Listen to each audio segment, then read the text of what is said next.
O êxito da ação de investigação eleitoral proposta, no que imputa abuso de poder político ao investigado, depende da reunião de 4 elementos.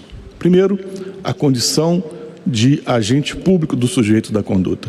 Segundo, desvio de finalidade de situação vinculada ao cargo em que o sujeito está investido. Terceiro, a busca de vantagem para a situação eleitoral do candidato. E quarto, a gravidade da conduta para afetar a legitimidade do processo eleitoral. Ao ver o Ministério Público Eleitoral, todos esses elementos estão estampados nos autos. A inicial também apresenta outra causa de pedir, a utilização indevida de meios de comunicação social, que está imbricada na espécie, no contexto cognitivo do abuso do poder político. O primeiro elemento para configurar o abuso de poder está presente de modo inequívoco. O segundo e o terceiro elementos se interpenetram na sua conotação. O aproveitamento arbitrário da situação propiciada pelo desempenho de função pública se revela pela desnaturação de ato oficial em acontecimento fundamentalmente eleitoreiro. Vejamos como os fatos se ajustam a essa moldura. O presidente da República, nessa qualidade, atuando como chefe de Estado, convidou formalmente os mais altos representantes diplomáticos estrangeiros acreditados no país, bem como diversas autoridades brasileiras, ao Palácio da Alvorada. Ali, ouviram comunicação sobre a falta de confiabilidade do sistema eletrônico de votação e apuração adotado pelo TSE. O presidente alertou que, sob esse sistema, se estava na iminência de se realizarem eleições viciadas e ilegítimas, maliciosamente dirigidas para beneficiar o seu principal adversário.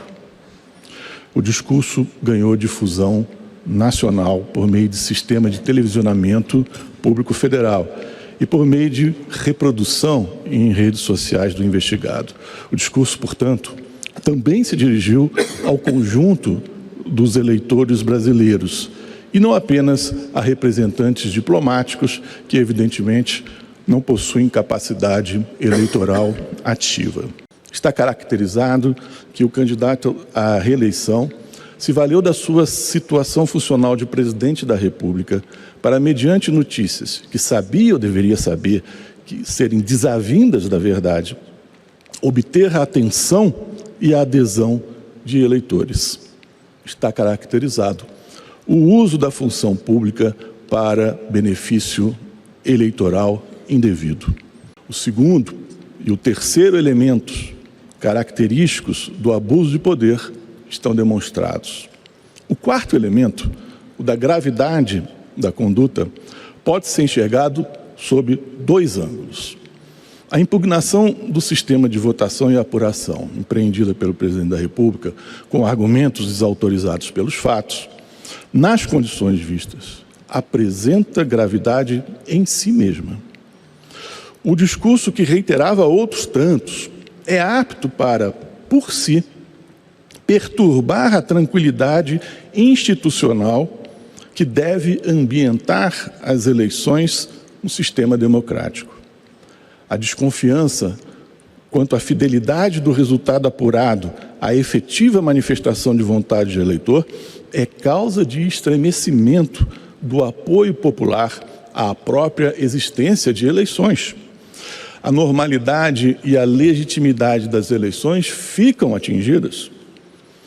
O sistema representativo desacreditado solapa a base da opção fundamental do Constituinte por um Estado democrático de direito. Críticas mais do que temerárias, críticas sabidamente infundadas ao funcionamento do sistema de votação incorporam esse risco, revelando-se assim de ressaltada gravidade. Depois das eleições, aconteceu uma inédita mobilização de populares que rejeitavam aberta e publicamente o resultado do pleito, recusando-lhe legitimidade.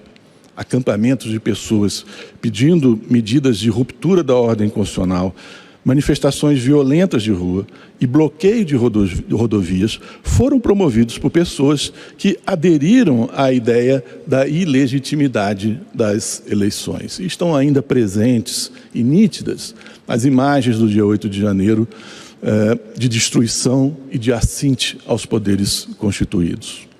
O discurso contra a confiabilidade do sistema de votação eletrônica, mesmo que não visasse a esses resultados específicos, não poderia ter mais expressiva revelação do seu infesto potencial antidemocrático.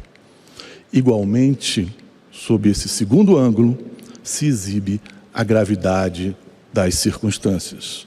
O quarto elemento caracterizador do abuso de poder político.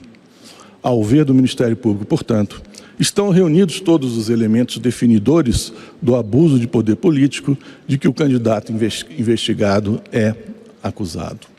Ataques ao sistema eletrônico de votação podem configurar abuso de poder político ou uso indevido dos meios de comunicação quando redes sociais são usadas para esse fim. O precedente ressalta a outra hipótese de procedência da ação, atinente ao uso indevido dos meios de comunicação, que também concorre para o desfecho de procedência da demanda, já que o discurso encontrou divulgação em redes sociais da internet ligadas ao investigado. O pedido de condenação do primeiro investigado à pena que ainda resta cabível de inelegibilidade merece acolhida. Obrigado pela atenção.